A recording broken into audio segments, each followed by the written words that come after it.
കൊല്ലത്ത് 2 മത്സ്യബന്ധന ബോട്ടുകൾക്ക് തീപിടിച്ചു. മുക്കാട് കായലിൽ നങ്കൂരമിട്ടിരുന്ന ബോട്ടുകൾക്കാണ് തീപിടിച്ചത്. ഫയർഫോഴ്സ് യൂണിറ്റുകൾ തീ അണയ്ക്കാൻ ശ്രമിക്കുകയാണ്.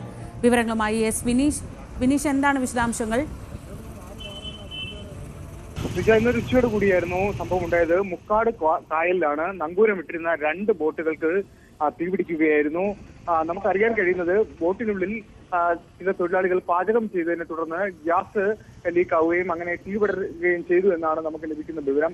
എന്തായാലും ആളപായം ഒന്നും തന്നെയില്ല. ഇത്തരത്തിലൊരു സംഭവം ഉണ്ടായപ്പോൾ തന്നെ തൊഴിലാളികൾ ബോട്ടിൽ നിന്നും ഇറങ്ങി ഓടി രക്ഷപ്പെടുകയും ചെയ്തു.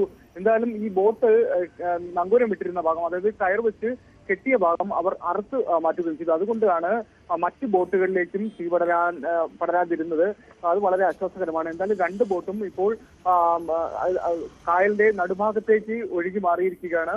ഫയർഫോഴ്സ് അവിടേക്ക് എത്താനുള്ള വലിയ ഒരു ശ്രമമാണ്. കാരണം തീ അണയ്ക്കുന്നത് വളരെ ദുഷ്കരമാണ്. കാരണം ഈ വലിയ രീതിയിലുള്ള എക്യുപ്മെന്റ്സുകളെല്ലാം ഉണ്ടെങ്കിൽ മാത്രമേ അങ്ങോട്ട് എത്തിപ്പെടാൻ കഴിയുകയുള്ളൂ. അതിനുള്ള വലിയൊരു തീവ്ര ശ്രമത്തിലാണ്. എന്തായാലും ആളപായമില്ല എന്നുള്ളത് വളരെ ആശ്വാസകരമാണ്. ഇതിൽ ബംഗാൾ സ്വദേശികളായ 2 നിർമ്മാണ തൊഴിലാളികൾക്ക് ചെറിയ രീതിയിൽ പൊള്ളലേറ്റിട്ടുണ്ട്. പക്ഷേ എന്നാലും അവരെ ആശുപത്രിയിൽ പ്രവേശിപ്പിച്ചു.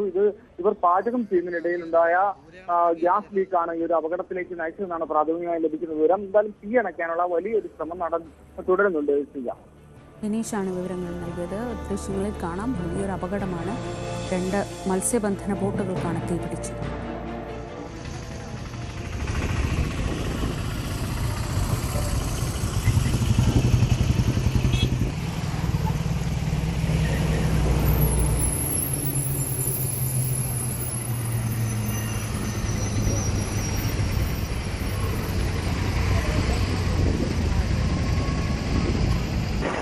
മുക്കാട് കായലിൽ നങ്കൂരമിട്ടിരുന്ന 2 ബോട്ടുകൾക്ക് തീപിടിക്കുകയാണ്. പാചകം ചെയ്യുന്നതിനുണ്ടായ തീ ആണ്, ഗ്യാസ് ലീക്കാണ് അപകടത്തിന് കാരണമെന്നാണ് പ്രാഥമിക നിഗമനം.